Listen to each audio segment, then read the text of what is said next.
So who's gonna do the intro since Ty isn't here? I don't know. You want to tag team it? You can start. I'm rusty. All right. So let's see. Welcome to the legal special of You've Been Served. It totally happened by accident because one of our crew members bailed on us. Ty. All right. No, so, but I thought it was interesting, especially because one, this podcast is called You've Been Served. Two, this is like the only time we're going to have Chris probably talking most of the time. Maybe. You know, Depends. Fingers crossed. And so I thought it would be a good time to kind of dive into some of the new legal changes we're seeing as we enter, the new decade. Mm-hmm. Right? And so with that, we want to welcome you to You've Been Served. This is Robert Geus, little thing here. And this is Chris. All right. So, let's see. With the new year, there's new laws. Yes. Let's start with the first one to hit California. Yeah, the first one to hit California was actually, it has already started. It started on January 1st, and it's the California Privacy Act. And I'm going to read a little excerpt from The Guardian, just to fully explain it, because I'm not, a legal scholar by any means. Same, I'm lost with this one. Like, I don't know what this is about. The California Consumer Privacy Act, passed in 2018, is the most comprehensive privacy legislation to be enacted in the United States to date, according to the American Bar Association. Under the new regulations, California residents will be able to demand companies disclose what information is collected on them and request a copy of that information. They will also be forced to delete consumers' data if they request it, and consumers also have a right to request that their stuff is not sold. Okay. Right? Which changes the whole game for social media and everything if people start doing that. And obviously we're in California, which is like a tech capital, so it's interesting that we're kind of the first to get this law. Oh, this is going to suck for CVS and all those other stores that live off of selling your information. Those little reward cards you sign up for, that's what they do. If you provide them with enough information, they're just going to sell it to people. That's why you get calls from telemarketers always trying to sell you something or get you to sign up for something. Yeah.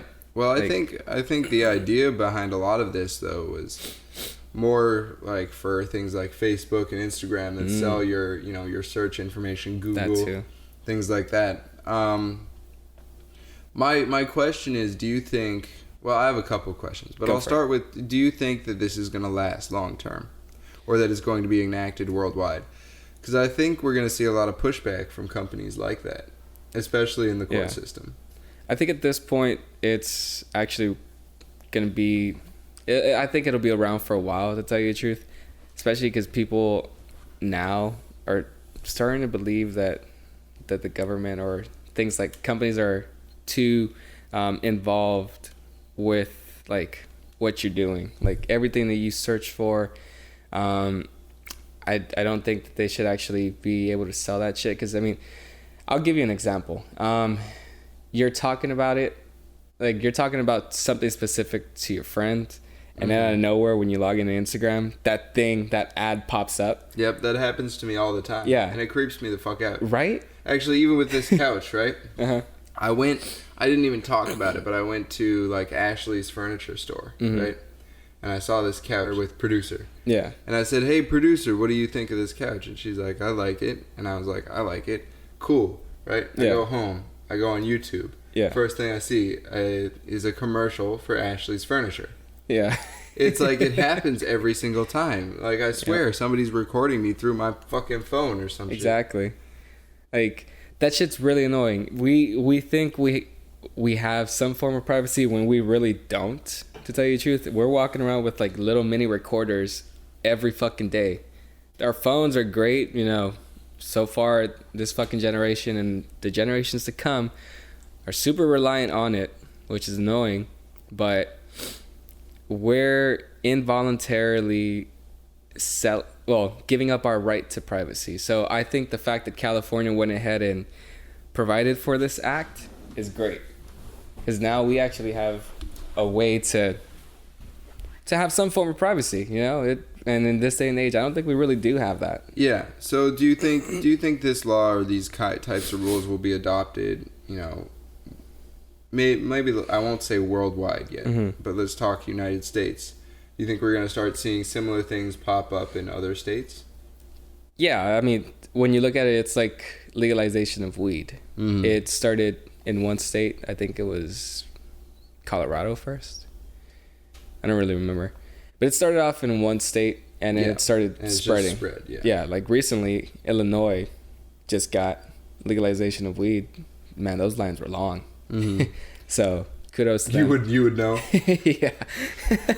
No, let me ask you something else then. Because you know how a lot of phone companies, you know, they're during net neutrality, they weren't allowed to slow anybody down, or if they had unlimited plans and slow their data or anything like that. But they repeatedly got found doing it anyway, and then they would pay a fine and then go straight back to doing it, right? Yeah. Do you think that is what is going to happen? What we're going to see happen with the California Privacy Act? Do you think we're going to see that companies are like, okay, this is a rule, we're willing to pay a fine, but we're gonna keep doing it anyway? Unfortunately, that is how things go. It's like with they do that with what is it? With pollutants. It's this specific type of gas that comes out, carbon monoxide pollution, all that crap. Like companies that pollute will pay more taxes and like more penalties based off of that. Every year they're allowed a certain amount that they're allowed to pollute, but once they go past that, they have to start paying these fines. And obviously it hasn't stopped them from doing it. These companies aren't going to stop, unfortunately. But I feel that if this ever makes its way to the courts and the laws actually start being enforced, then we'll start seeing a change. But until then, I don't think anything's actually going to happen. I would enjoy it if, you know, the Instagram didn't tell me, oh, you're looking at Ballast Point or some shit like that. Yeah. Here you go. Here's an offer. You were looking at on offered up. Here's an ad. Yeah. Well, let me, you know, just to play the devil's advocate a little bit, because I like to do that on this podcast. Yep, you do. No, is sometimes those ads are helpful. I bet the people that create them would argue, well, you know, we're doing the community a good. Where you want a service, here is that service. I'm giving you a direct link to that service. You know, that's what I'm using your information for. What do you think of that? Do you agree that in some ways it's a common good? In some ways it is, yes, but then you have to think about it. It's like, yeah, these people do provide us with a service, and they are sometimes helpful, but when you have somebody working back there and not everybody, I guess what I'm trying to say is not everybody is okay up there. They could use this information against you as well. In a sense, they could try, and I'm not saying that they will, but there are a slim amount of cases, certain cases where these people will go out of their way and do more with that information. Yeah. They can even harm you. Humans are not infallible. Yeah. You know, there's a slippery slope with this kind of information. Yeah. And the idea that anybody could access it, even within a company, I think is a scary concept. Yep. You know, even if for the most part nothing negative happens. Exactly. Like, shit, even with like online banking, I'm scared of putting my fucking social security into that I'm shit. Scared of putting my social security number into anything. Yeah. To be real. Or really any personal information. Yeah. Like, when people call me online, when people call me and I have telemarketers asking me for shit, I'm like, no, thank you. Or I just click. Like, it's one of the things that annoys me the most. And I think that this law, for me at least, is going to be good. Hopefully, it'll regulate these companies a little bit more, because ever since 9/11, everything has been, you know. I'm not sure I get the 9/11 right, connection. so Elaborate for me. All right, I'll elaborate. Let's see. The NSA, they've been on everything. They're tapping into your phones or into your conversations here and there whenever they get the opportunity to.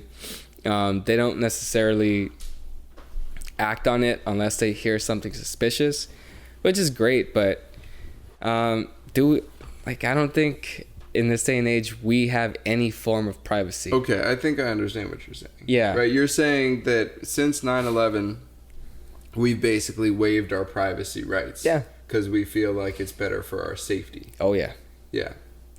Well, I can't disagree with that. One of the things you keep mentioning, and I thought it was interesting, so I thought I'd just throw this out there, is the robocalls and different telemarketer calls that you'd keep getting, and I've gotten a lot too.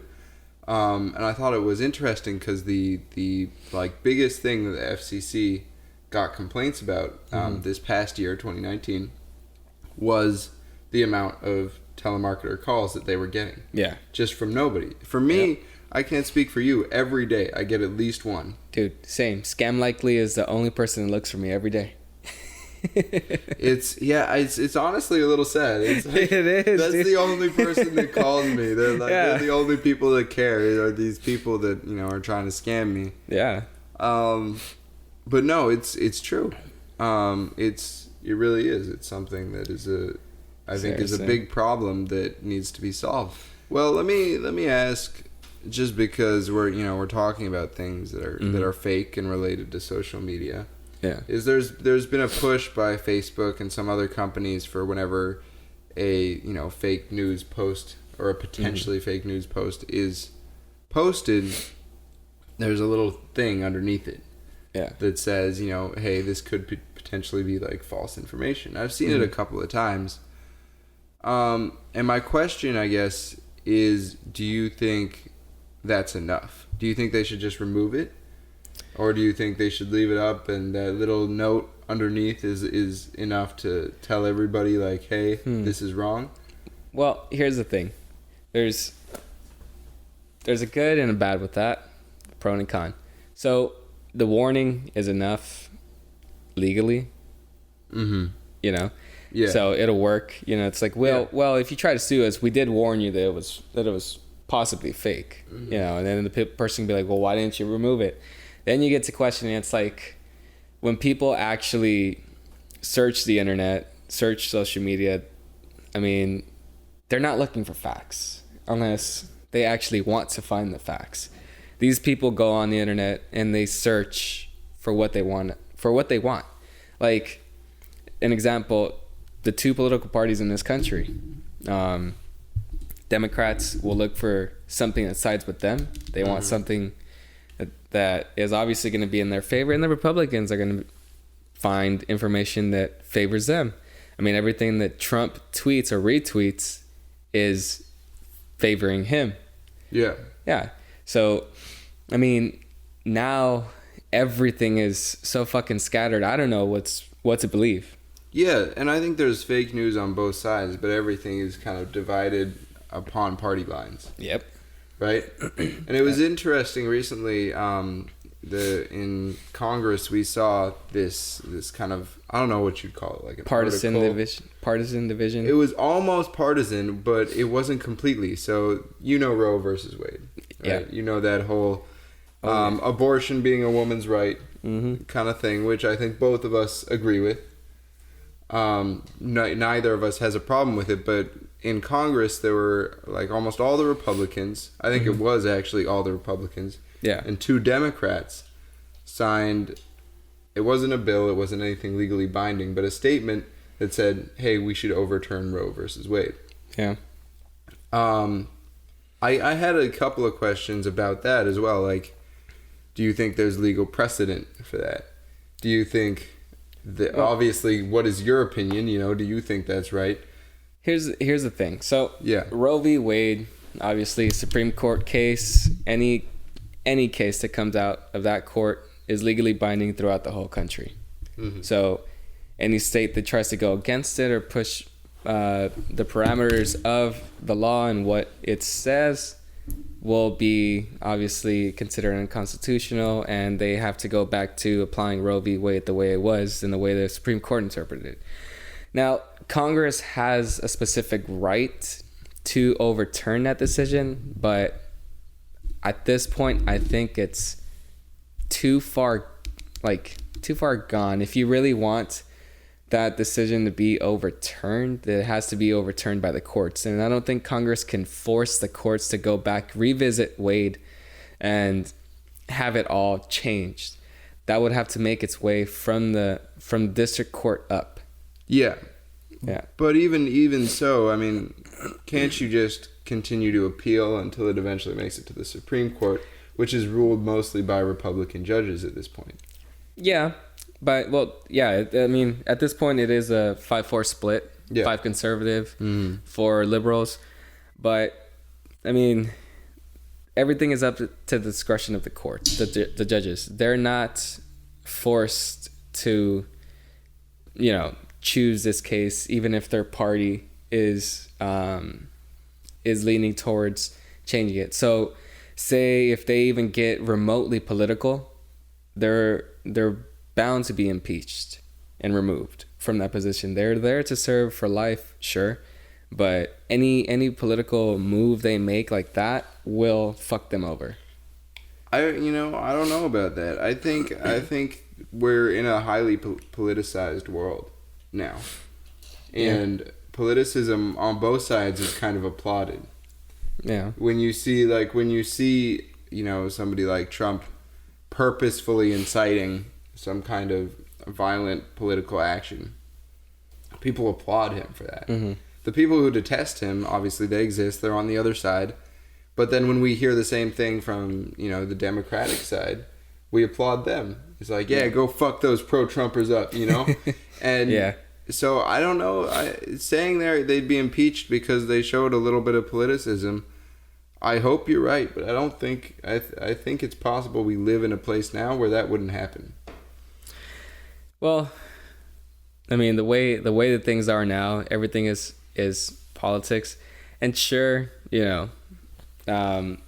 it's possible that it might not happen, especially because there's books written on how the Supreme Court has made decisions prior to this where it looks like they're siding with their camp. Yeah. And I get it. But even like people on the court, or the conservatives that are on the court, have made decisions that are completely opposite of what their camp believes. Mm-hmm. An example would be former Supreme Justice would be Kennedy. Mm-hmm. Republican. Yeah. But of course he was a California Republican, so the middle states would be like he was a fucking liberal. I get it. The liberal conservative. Yeah. Yeah. It's like, all right, I get it. California conservative, but yeah. He was appointed by Reagan. He was on there for a really long time, and he was a swing vote. He could have gone either way. Yeah. Well, do we have a swing? Because I'm not very familiar. Do you feel like we have a swing vote like that in the Supreme Court right now? Roberts. Well, Roberts, he's the Chief Justice. Yeah. So I think that he's actually a swing vote on that court, specifically because he wouldn't want his legacy to be tarnished by the decisions that come out of that court. Sure, he's extremely fucking conservative. Yeah. Yeah.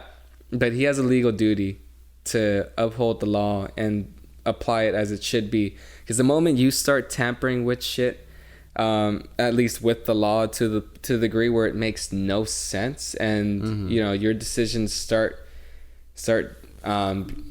getting investigated by legal scholars who actually think you fucked up, then you have an issue.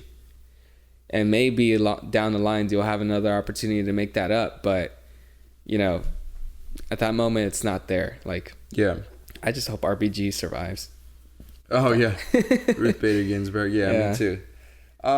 No, so I think Roe versus Wade. I have two more things. The first thing, and this is kind of something I found interesting, and my stance on it might surprise you.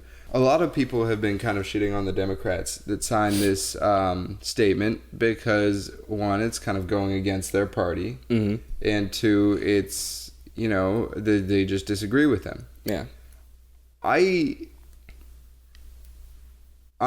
for Roe v. Wade. I don't want to see it overturned. Yeah. But I think you can be a Democrat and feel that it's wrong. I can understand why people might feel like aborting a child is wrong, even if I don't feel that way. Mm-hmm. Right? So I think it's unfair for people to expect just because you're a Democrat that this has to be your stance. Yeah. And I to be fair, I feel the same way about Republicans. I don't think they should be forced to be like, oh, well, I'm anti-abortion because I'm a Republican. Yeah. Do you agree or disagree? Do you think they should stick by their party for this? Because they're not, Supreme Court justices. They're meant to be representative of their constituents. Mm-hmm. I don't think that they should actually be forced to stick with their parties, because I mean, within these parties there are moderates. There are some that are more extreme than others, which are the far left or the far right, which was called the alt-right the moment Trump took over. Yeah. So like, we have to understand that within these factions there are moderates who are willing to sit down, talk, and listen to the other side. Yeah. And consider their arguments. Sure, we may not think that it's okay, but that's politics, and that's how it works. I mean, if we really wanted something to work out and be the way the framers of the Constitution and this country designed it to be, we would have listened to George Washington when he said, avoid factions. Yeah. They're only going to cause problems. Yeah, bipartisan fighting is... Yeah, no, I agree. Yeah. And, I mean, I have an issue with the two-party system. I mean, if we really want something to work out, why not introduce another system? And why not introduce another party? Well, I mean, there are other parties, but they just haven't seen success. Let's give them because nobody believes in them. That's the problem. Like, the Green Party would be a legitimate thing if enough people believed that they could win. Yeah. But right now, for some reason, we're very defeatist. We feel like there are only two options, Yeah. I think I felt like I was torn on it, because I do feel like when you're elected to represent your constituents. Mm-hmm. But I also feel like your constituents elect you with all your personal bias and feelings. They elect you because of who you are and what you believe, right? So if you believe that, abortion is wrong and they still elect you, then you have every right to continue to spout that. I'm not agreeing with you or with them. But I think that is their right. That is true. The way when you said that, I was thinking of one of my professors back at USC. She's a lawyer and she teaches at the law school. She used to say when she went to vote, she would only vote for females, only for women that were Democrat. Would she vote for female Republicans? No. She would only vote for female Democrats, and if it was a male and a woman, and they were from different parties, she would go with the Democrat. Mm-hmm. And it gets me thinking. It's like, sure, we do vote for these people and we put them in office and we expect them to make the right decisions, but we only expect that because they're Democrat or because they're from a specific party. I mean, or even their gender, right? Yeah, it seems like gender. She's voting for her because she is a woman. It has nothing to do with her stance or belief. Exactly. So now that's a question that's always been on my mind. It's like, how much do these people who vote actually know about the people they're voting for? Because I've asked so many people, and I even taught a fucking course on civil engagement when I was at USC. Oh, good for you, man. And I don't know. Most people don't know who the hell they're voting for, don't know what they stand for. They just think, well, he's popular, or she, she's doing something, right? Well, what is she doing? What is she really doing? Well, what is the solution to that? Because we live very busy lives. We have a lot to do. And I'm pretty sure the solution is not just to not vote if you don't know. Yeah. So what do you do in that situation? Well, the solution to that, I think, is to stop getting involved with all these distractors. Like, I've asked so many people who our senators are. Mm-hmm. None of the people that I've asked know. None of them? Like, they don't know any of the senators. Our 2 senators in California. They don't know Kamala Harris. Yeah. That one is easy. I know. How do you know? Okay. I don't know what the other one is, but I know Kamala Harris. Dianne Feinstein. Oh, you know what? I have heard that. I just don't. I should. Never mind. I was going to say something but inappropriate. See, right? Yeah, see, right? Yeah, no, I see it. Yeah, so people don't know this. Mm-hmm. Like, then, like, how the fuck do you not know this, dude? Like, you live in the state, you go to vote. Who the fuck did you vote for? Yeah, I mean, I hear you, but my question is, how do you stay informed in a time like this where we have so much pulling us different directions and we have so many things to vote for? It's like being fully informed on everything. It's a tough, that's a tough ask. Well, this is what ended up, at least what I've theorized over time, what ended up changing all that. Celebrity gossip. We spend more time on like this entertainment world, e-news, all that crap, Snapchat. Yeah. Like, I get it. It's entertaining. It's very distracting. It's like fun to watch people go at it. But at the same time, they're not the ones that are going to choose like where we go, where what we head down to, what this country does. Well, I think there are 2 arguments against that, right? For one thing, I think they do have some influence. Like, we look at Kim Kardashian, right? Mm-hmm. And she got Trump to pardon some people, right? And Kanye talked about letting A$AP Rocky free. It eventually happened. Mm-hmm. So they have some pull. They have some influence. To say, that they don't would be a little bit misleading. But you're right. They can't maybe make as much action as a senator. Yep. However, I would also say, before you go for it. That's just priorities, right? Mm-hmm. To some people, the prioritization of people they like and enjoy is more important than voting, or more important than being informed on the state of the world. What would you say to those people? Well, I'm going to start off with something like some kid told me when I was teaching this course. Yeah. Why should we vote? It's not going to make a difference. Is that your argument? Because that's not a very good argument. It's not a good argument, but that's what he told me. That's what he told me. So I looked at him and I was like, really, man? Like, what? All right. So what do you focus on right now? He's like, I just focus on what the rappers are doing. Okay, cool. Ditto. It's same. It's like, what's Joyner up to? I get it, but like, damn, they're entertaining. It's fun as shit. But like, if we really want to fucking back ourselves with the power and pull that these people have, we need to actually get behind the people who are pushing for difference, like for change, for something to actually happen. I mean, like, J. Cole is one of my favorite rappers. If anything, he's the top rapper right now. Like, I would say he's up there. Yeah. I wouldn't say he's the top. Well, for me, yes. Yeah, no, that's fair. Yeah, personal, taste. Yeah, and like, I feel that he's actually doing something, like, in general. Like, he speaks his mind on his verses. He goes to the fucking White House and actually, like, tries to, get an answer out of individuals. And he's lifting up the people around him too. Yeah. And you saw that collaborative album he put out this past year. Not every rapper does that. A lot of them just focus on themselves. Exactly. A lot of them, they've been there. They want to do more. They clout chase. Yeah. They just put shit out there to make people think, all right, cool, fuck it, let's do that.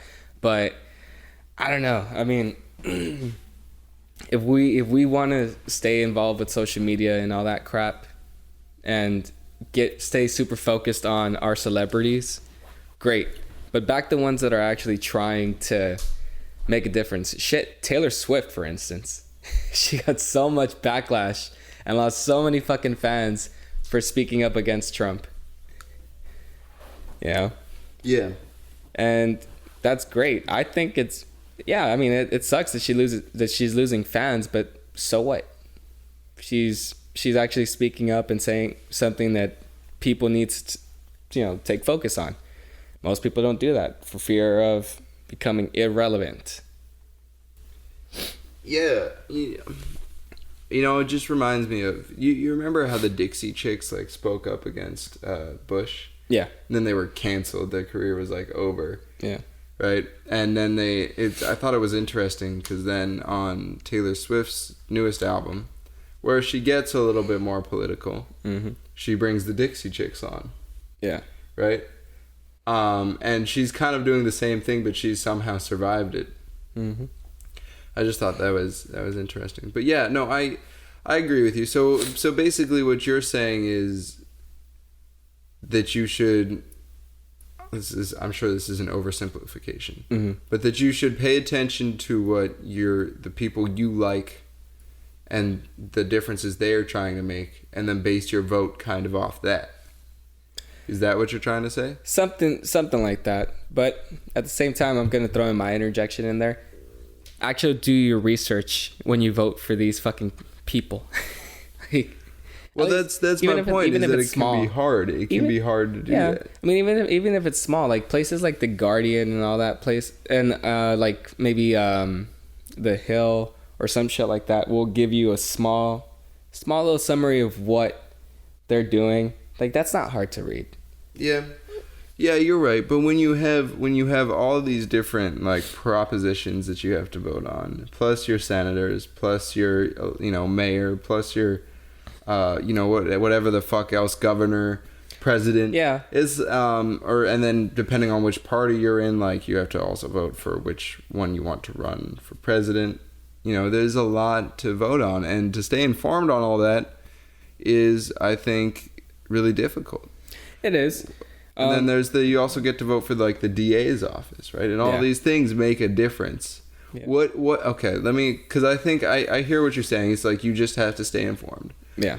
If you had to prioritize them, what order would they go in from a law perspective in terms of how much they can make a difference? Like what is the stuff, this is what you really need to know. Some of this other stuff you should still know, but it's not as important. All right. So let's see. For the people that are stuck on social media, there's this little channel called Good Luck America. They give you a great little freaking summary of what's going on with everything. And I genuinely think that's what you should know. If it catches your attention, great. If you want to know more about it, that's when you do your research. All you need is a general summary of what the hell this proposition is doing, what this person is doing, and like what they stand for.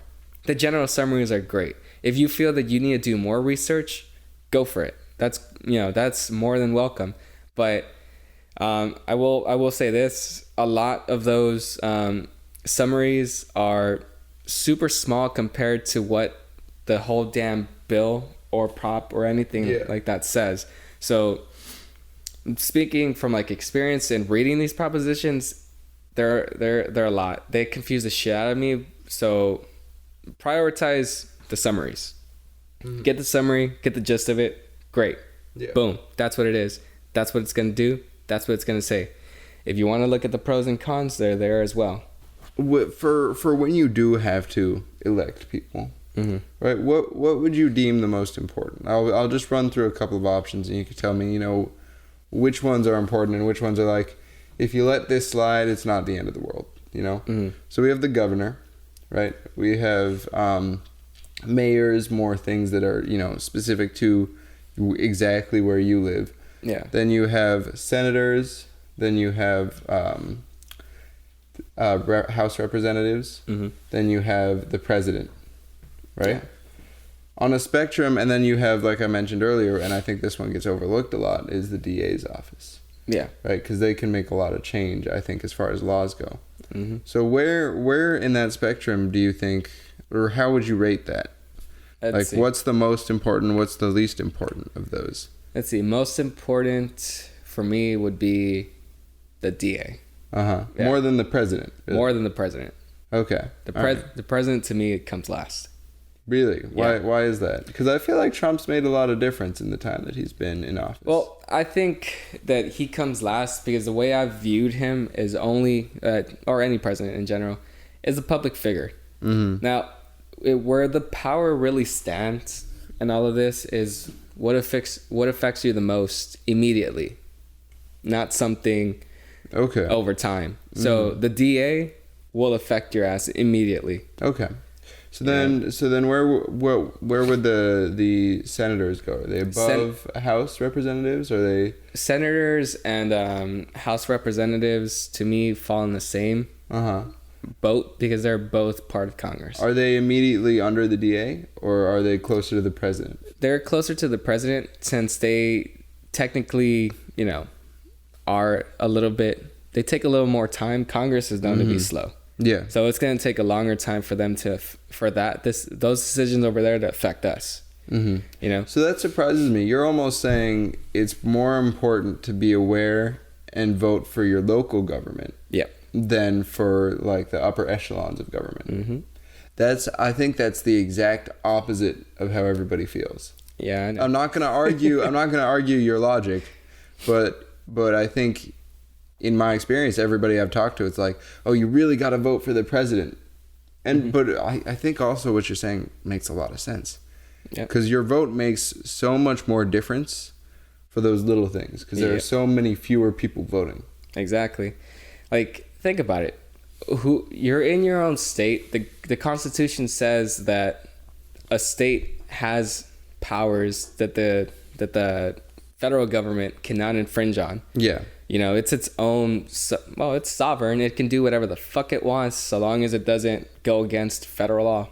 Yeah. So if you're living in this state, the federal government is off doing what it has to do. What's going to affect you first? What's going to fuck you over faster? The state government or the federal government? Yeah. Well, I mean, ideally you want to keep either from fucking you over. Yeah. But yeah, no, I hear what you're saying. I think that the state government and even smaller city governments, things like that, they don't get as much love and attention as they maybe should. Yeah. And I mean, they're taken for granted, I think, a lot of the times. They really are. It's like all the roads that need to be repaired, the federal government isn't going to do anything about it. Yeah. The state government does everything about it. Like, if we were to actually prioritize federal law within California, this state wouldn't be what it is. And we would genuinely, I keep saying fuck, but yeah, we would be fucked. Yeah, no, I completely agree with you. And I think we're fucked in more way than one. Yeah. Because it's, the 3rd day of January. Mm-hmm. And we're already potentially in World War III. Right. It's crazy. Like, I woke up and I was like, damn. Oh man, that was wild. So I wasn't fully informed on the whole situation. And so I looked up some stuff. I'm going to read again because I don't want to get anything wrong. And I apologize because I'm going to totally fuck up some of the pronunciation. It's not intentional, but I'll do my best. So what started this whole thing was the United States killed a top Iranian military commander, Qasem Soleimani. Soleimani? Oh, okay. We're just going to go with that. Yeah. In an airstrike in Iraq on Friday. He speared operations in the Middle East, and his killing marked a major escalation in the tensions between Washington and Tehran. Right? So there's kind of a fight around this about whether it could potentially start World War III, but the problem with a lot of this is that we really have two superpowers going at it through the Middle East. We have Russia. Yeah. And we have America. And Iran has already said that basically we're going to attack you. Like this was an unprovoked attack. We're going to attack you back. Yeah. The U.S. has been arguing that Soleimani was responsible for unprovoked attacks on American forces in Iraq. But he had apparently killed a lot of U.S. personnel. So there's reason to believe that the U.S. would have wanted him dead.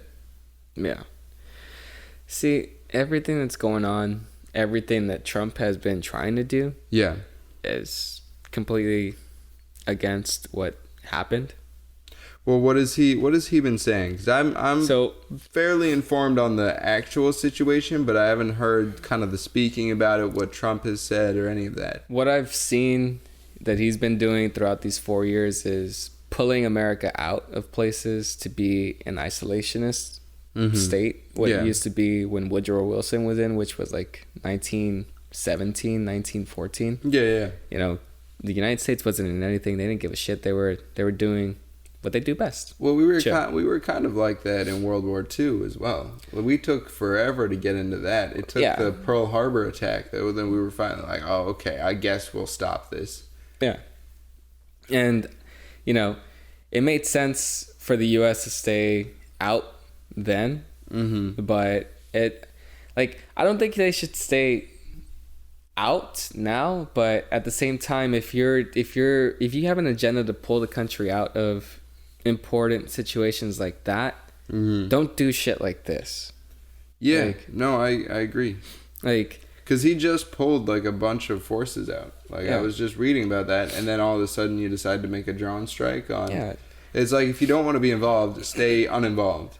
Yeah, don't flip flop. Exactly. It's really fucking annoying, and you're putting not just the country at risk, but the fucking citizens at risk, the people who live within it, especially individuals who want nothing to do with the war, and because of fucking selective service might be chosen to go off and fucking fight. Yeah, and I'm not saying this guy didn't deserve to die. It just isn't worth it to the Americans that are gonna die because of this. Exactly.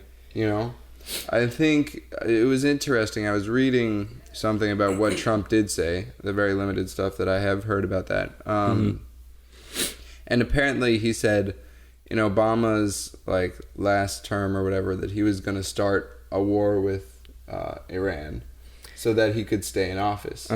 Right? And then Trump did the exact thing. He did that exact thing.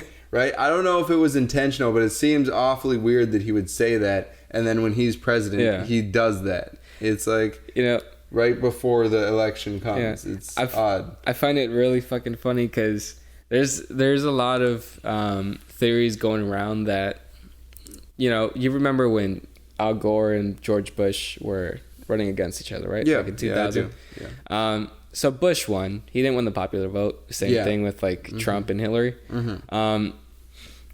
So there's a lot of speculation and a lot of theories around it that the 9/11 attacks were, caused to start a war to get people behind Bush to just, get him reelected, because he really wasn't popular. And he wasn't. Technically, I think he was a shit president. But... Well, you compare. It just depends what we're comparing him to. Well, he was... Nowadays, I don't think he was quite as bad as I used to think. Well, there's shittier, and then there's the shittiest. Yeah. No, I hear what you're saying. Yeah. So, I think this is another stupid political tactic to fucking stay in office and get people behind him, because now you inflict fear amongst your constituents. It's fear-mongering. Yeah. And, who are they going to turn to that are going to fucking have their back? Someone who is coming in, or someone who just doesn't fucking give a fuck and will, throw people out there just to fucking do it. I wonder, do you think that the U.S. will face any legal consequence from the UN or otherwise for this killing? Well, here's the thing. When you're the main superpower between NATO, UN, and the World Bank, you don't face anything. You're not wrong, but I think that we're also looking at the stage of the world right now is there are really three main superpowers. We're talking about Russia, China, and the U.S. Yeah. And China and the U.S., China and Russia, I think, are going to be against the U.S. Oh, definitely. On this one. For sure. They'll take advantage of this if they can. Yeah. There are more than just those superpowers that are already against the U.S. The U.S. is getting involved in too many things. It's got more on its plate than it can handle. I don't think it should be going out and fucking attacking other countries just because it fucking feels like it. Our alliances are really shaky right now too. Yeah. And which makes it all the weirder that he would support Iraq right now. Right? To be honest. When we were against them, not, 20 years ago? Yeah, the other thing is I was reading, and apparently none of like the top U.S. generals, none of the senators, none of Congress were warned or aware of this strike. Yeah.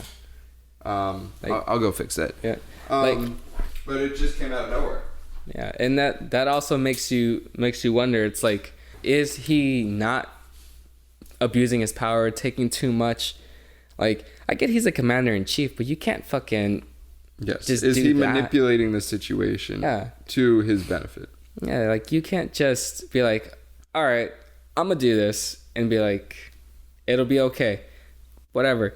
The Constitution allows for him to send troops into, or it's either the Constitution or a law that was passed by Congress that allows him to send troops into a country and just stay there for like 90 days, and when nothing happens. But he cannot actively act without being provoked.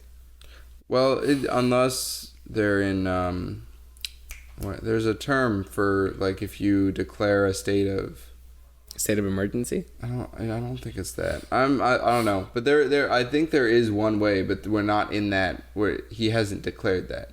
Yeah. So you don't think though that the U.S. is going to face any legal consequences? Technically, no, but it will get other countries second guessing our competency and what's going to happen.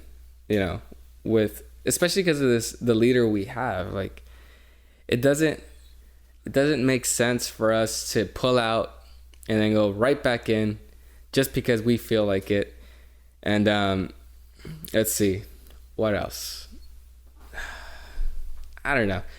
This whole World War III thing is just fucking annoying. Like, especially because it'll turn to nuclear warfare.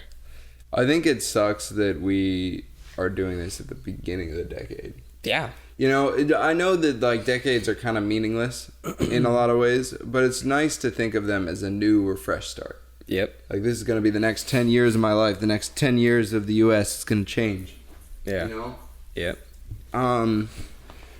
It's a shitty way to start off the decade. Oh, dude. I'm not going to lie. Yeah. But yeah, I think that was our legal talk. Yeah. I appreciated your candor, and I thought you did a pretty good job. Thank you for that. Thank you. You were really good when informing me and all that crap, and I like the back and forth. Oh man, I could cry. Are you free later? I want to go to Popeyes. Let's do it. No, that sandwich.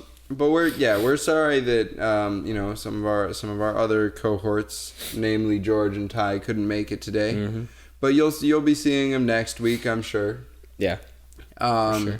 We just wanted to make sure we got plenty with Chris, because Chris is going to be going back to law school. Mm-hmm. So he can have more of these talks with us, and also so he can maybe be a lawyer if he feels like it. If I feel like it. But yeah, so he'll be going back up to San Francisco. We might visit him. We'll see. Hopefully. Yeah, it would be nice. But we, again, we wanted to make sure you guys, our audience, were served with something fresh. Give them something interesting. You might find it boring, but at the same time, we can't always be funny. Yeah. Well, We can't. Yeah, I will say one of the things is the people really seem to like the specials. Right. So when we did holiday special, when we did New Year's special, when we just focused in on like one kind of topic or theme that unified the episode, people really seem to like that. Okay. Which is one of the reasons I wanted to do this, because I thought, God damn it! All right, fuck the camera, guys. I'm shutting sorry. off. Which is one of the reasons I wanted to do this, because I think it enables us to just go in a little bit deeper on something that is important to you, that your life is kind of about. Yeah. And it fits with the name. It's called You've Been Served, in part because you want to be a lawyer and you're studying to be a lawyer. And every once in a while we'll get to dive into, the law and legal aspects, but we don't get to do it maybe as much as we'd like to. Yeah. And hopefully we did a little bit more of that. Hopefully. Well, I'm definitely going to try and bring in more interesting topics that, are actually out there. Like this World War III one. Damn. everybody's talking about. There's memes everywhere. I know the memes are low key hilarious. They're fucking hilarious, man. I love them. I always felt bad for because other countries are just like they're just chilling, and then all of a sudden America or one other big country is like does something fucking stupid. Yeah, like God damn it, you put us all at risk. Yeah, it's like it's not just you. It's like, all these other countries out here. Exactly, man. Stupid America. I know, for real. We're making America great by making it stupid again. Yeah, that's how you do it. I think the other thing that sucks, right, is for Canada, because they just have to like deal with us. Oh, dude, they don't seriously. Have it. They just sit there. They're like, yeah, he's my brother. I'm sorry. Man, you know what? World War III breaks out. I'm going to Mexico. I'm going to Canada. Yeah. Why would you pick Mexico over Canada? I feel like Canada's so much nicer. I have Mexican citizenship. So? What do you mean so? It's cheap. Just because it's cheap doesn't mean it's good. There are plenty of things that are bad about Mexico. And I know you know them because you've told me them. Yes, I know. There are a lot of them that are bad, but Mexico stays out of the war too. So I could go to Mexico or, I'll probably go to Canada too. What am I saying? I'll probably go to Canada. You get the free healthcare, man. The free healthcare, yeah, but the taxes. Nah, fuck it. I don't care about the taxes. The taxes, I think, but here's my theory about the taxes, right? And I could be way off because I have not lived or worked in Canada. Mm-hmm. But I think if the taxes are so high, pay is probably also equally high. It could be. Right? It could be. Because you can't, if the taxes were really so high, nobody would be able to live. True. Right?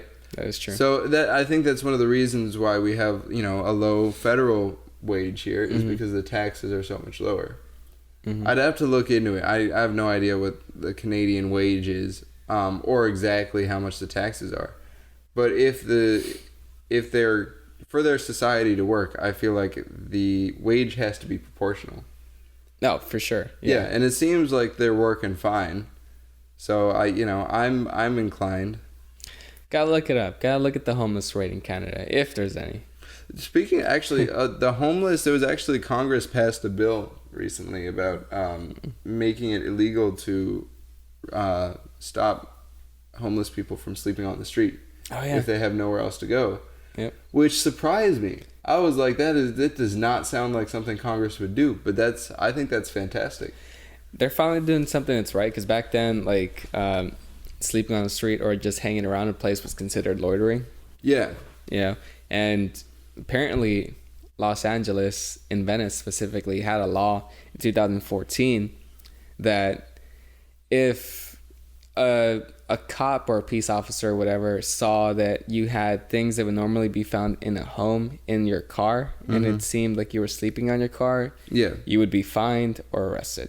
That's stupid. Right? Because I've done that. Yeah. And I'm not looking for a fine. It's like you're already clearly in a place where you can't afford to live in it, because nobody wants to live out of their car. Exactly. And you're gonna make it harder. Yep. It's like giving a ticket to somebody who has a super fucked up car. It's like this. You're just being cruel now. Exactly. You know what I mean?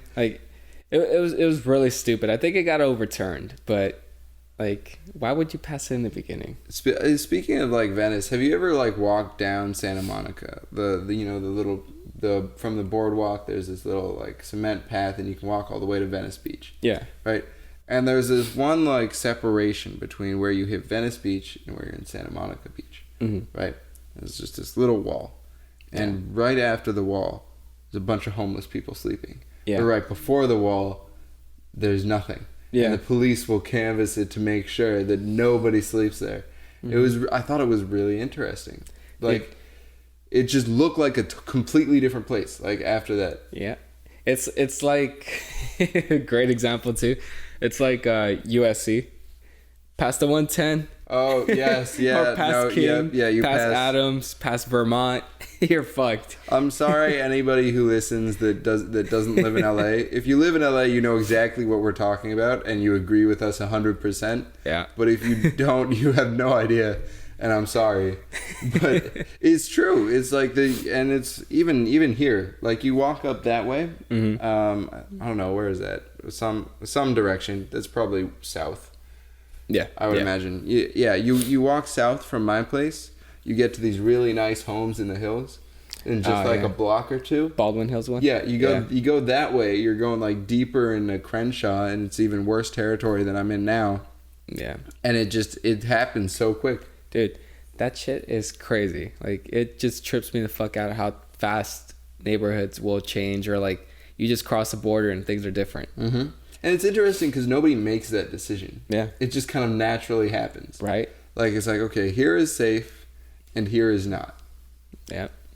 It's weird. It's really fucking weird. I saw the same thing in San Francisco, man. Like, all of Mission is filled with like homeless people. Yeah. Even the financial district has a bunch of them. And in the moment you reach a different side, there's nothing. Yeah. No, you're right. San Francisco and LA both had pretty bad homeless problems. Yeah. But, all right. So do you want to give us our off, Chris, since I gave us our on? Yeah. I guess I'll give us the off then.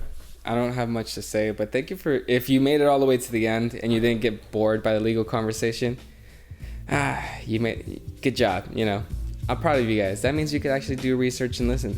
Yeah. Yeah. And that's an immensely positive thing. Exactly. So next time you go out to vote, do the research. If you can't read or you don't want to read, listen. It doesn't hurt to listen. You're listening to us, right? And we're not that great to listen to, but we're all right. Damn, all right. I'm just making a joke now. We're all right. So if you've made it to the end, thank you. Very much appreciated. I'm Chris. This is John.